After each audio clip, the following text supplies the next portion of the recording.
Nanti Pak Tarman akan menjadi Kapolda setelah Kapolda Metro. Setelah itu Pak Tarman akan menjadi Kapolri.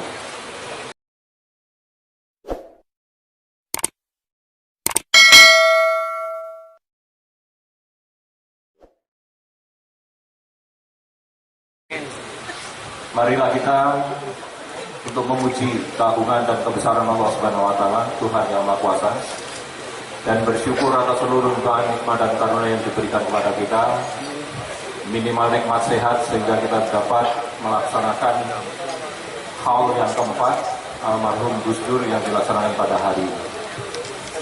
Ini juga pendidikan beliau.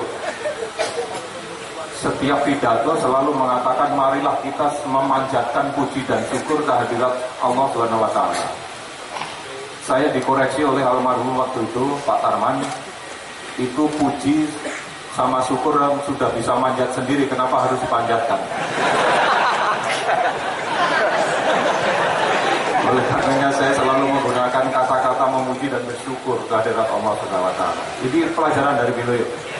Karena saya muridnya, jadi yang saya bawa tadi juga pelajaran dari beliau.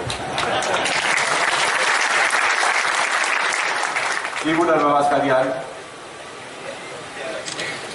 Gus Dur adalah seorang ulama, ahli agama, seorang kiai yang mendirikan partai politik yang akhirnya menjadi presiden dan akhirnya saya menjadi ajudannya.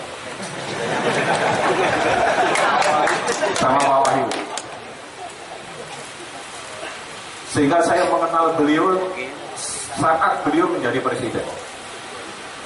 Banyak pelajaran yang saya ambil dari beliau, tadi sudah disampaikan juga. Satu ayat yang saya sampaikan tadi, bahwa kiblat kita berbicara, kiblat kita memimpin keluarga, memimpin masyarakat, memimpin negara ini adalah junjungan kita Nabi besar Muhammad SAW. Oleh karenanya saya kira cara yang diterapkan oleh beliau itu adalah mencontoh bagaimana Nabi kita memimpin umat, memimpin keluarga, memimpin negara, dan memimpin kita semuanya. Sehingga kejujuran yang ditampilkan, keberanian yang ditampilkan, dan seluruh yang ditampilkan oleh beliau adalah mencontoh.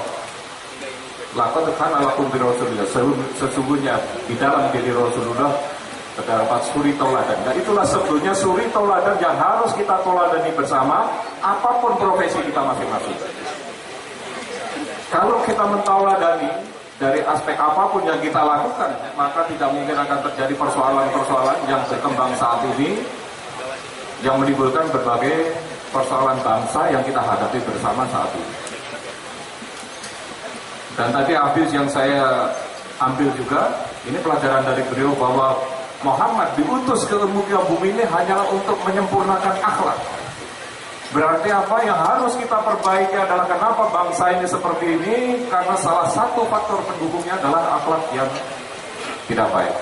Oleh karenanya yang hadir pada malam ini adalah santri-santri, mudah-mudahan ada yang mewarisi almarhum Gus Dur, ada yang menjadi presiden.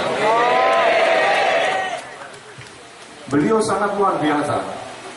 Kepada saya menyampaikan pada saat ada beberapa waktu, Pak Tarman, nanti Pak Tarman akan menjadi Kapolda setelah Kapolda Metro. Setelah itu Pak Tarman akan menjadi Kapolri. Alhamdulillah, apa yang disampaikan, yang diucapkan beliau itu terlaksana betul. Saya tidak bermimpi waktu itu menjadi Kapolda Metro, jadi apalagi Kapolri.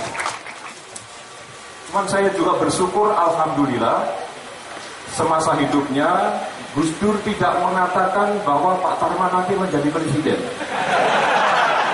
Tidak mengatakan itu, Pak. Jadi saya hanya sampai Kapolri. Alhamdulillah. Kalau beliau mengatakan mungkin saya jadi presiden gitu. Karena ini banyak dari parpol, jadi saya akan bicara agama atau bicara polisi ini. Jadi alhamdulillah saya bersyukur kalau beliau bicara kata-katanya itu mandi, kata orang Jawa. Mandi itu apa yang diucapkan pasti terjadi. Ini luar biasa. Ini satu pelajaran yang banyak sekali pelajaran yang disampaikan oleh beliau kepada saya. Apalagi yang terkait dengan bagaimana memimpin bangsa ini. Dan saya menilai beliau adalah pemimpin reformasi Indonesia di saat Indonesia menuju ke era demokrasi, dan saat itu adalah transisi demokrasi. Kita belajar berdemokrasi, kita belajar melakukan unjuk rasa, kita belajar menyampaikan pendapat di depan umum, dan polisinya juga belajar untuk mengamankan bagaimana demokrasi ini berjalan secara lurus untuk menghadapi bangsa yang begitu besar ini. Luar biasa. Dan kita saat ini adalah pada masa konsolidasi demokrasi yang dicanangkan oleh beliau sebagai reformasi Indonesia pada saat itu, termasuk mereformasi seluruh tatanan kehidupan di dalam kenegaraan ini untuk menuju arah demokrasi yang benar. Karena kita meyakini bahwa demokrasi adalah sistem yang paling cocok dan paling pas untuk dijadikan membangun negara ini untuk menuju masyarakat Indonesia yang sejahtera. Apapun sistem yang kita gunakan, kalau masyarakat kita tidak sejahtera, maka rakyat kita pasti akan protes. Oleh karenanya, tujuan negara yang sudah dituangkan oleh pendahulu-pendahulu kita, founding father negara ini, yang pertama kita harus mampu melindungi segenap tumpah darah, dan kita harus mampu mencerdaskan kehidupan bangsa, kita harus mampu mensejahterakan dan turut serta perdamaian dunia adalah tujuan negara. Siapapun presidennya dan sistem apapun yang digunakan oleh negeri ini, maka kita harus mencapai satu tujuan negara yang sudah dicita-citakan dan dibuat oleh pendahulu kita sebagai pendiri bangsa ini. Itu ajaran khusus kepada saya. Ada satu semacam syair, ini berbahasa Arab yang disampaikan kepada saya. Pak Tarman, nanti suatu saat Pak Tarman akan menghadap sesuatu yang sulit, tolong bacain. Bunyinya mungkin kalau salah mohon dikoreksi para kiai. La yatakalamuna ilaman adina lahu rohmanu baqala sawaba. Saya orang Jawa suruh ngomong Arab ya susah lah ini. Saya nggak masalah berbicara dengan bahasa Arab, saya juga nggak masalah. Yang bermasalah itu yang dengerin saya ngomong bahasa Arab. Kira-kira artinya bahwa janganlah pernah mengatakan sesuatu kecuali atas izin Allah. Nah, saya pernah mengalami sulit untuk menuju menjadi Kapolri ini, sehingga itu saya baca terus sehingga orang-orang akhirnya memilih saya menjadi Kapolri.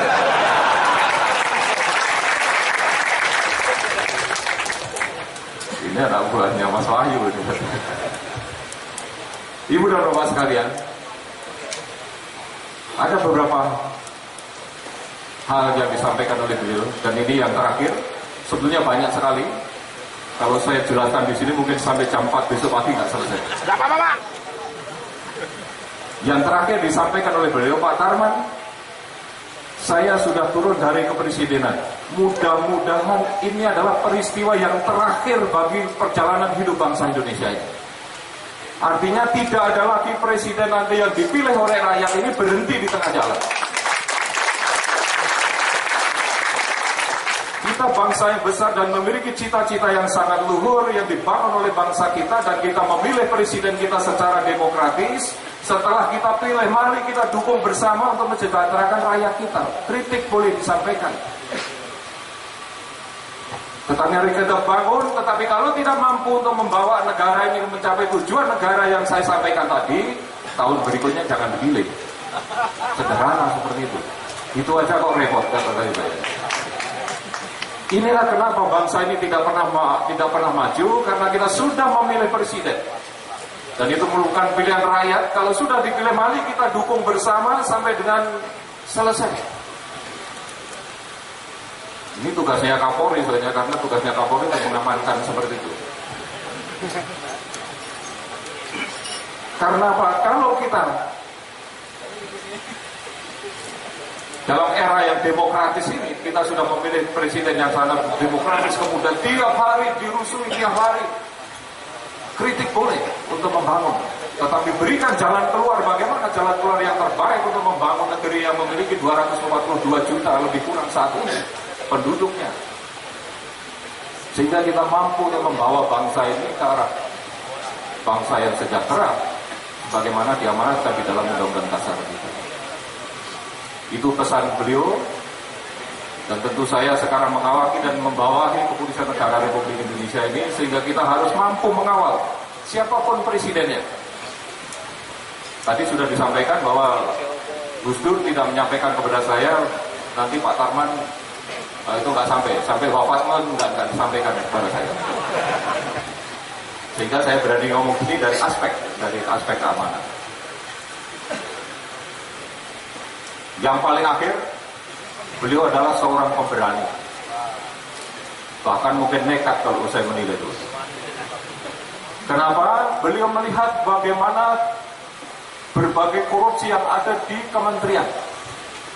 Tetapi menteri-menteri yang ditunjuk itu ternyata tidak mampu untuk mengembalikan atau memimpin kementeriannya supaya tidak korupsi, sehingga menteri-menterinya diganti. Saya ingatkan sama beliau, Pak, ini kan koalisinya seperti itu. Pak, kalau korupsi terus berjalan seperti itu, ganti aja. Lupa kalau menterinya itu menteri koalisi, akhirnya ya di impeachment akhirnya. Saya ikut lengser, sama-sama. Dan beliau disampaikan, Pak Tarman, saya itu lebih sedih kehilangan CD saya Beethoven daripada saya lengser dari kursi presiden. Itu disampaikan ke saya. Saya akhirnya nyari kemana itu, ternyata ada di mobil saya tuh, waktu CD-nya beliau. Kita doakan semoga apa yang sudah disampaikan oleh beliau kepada kita semuanya, kita bisa melanjutkan cita-cita luhurnya. Semoga Allah Subhanahu wa Ta'ala selalu memberikan petunjuk dan bimbingannya kepada kita semuanya dalam pengabdian kita apapun profesi kita masing-masing. Billahi taufiq wal hidayah. Wassalamualaikum warahmatullahi wabarakatuh.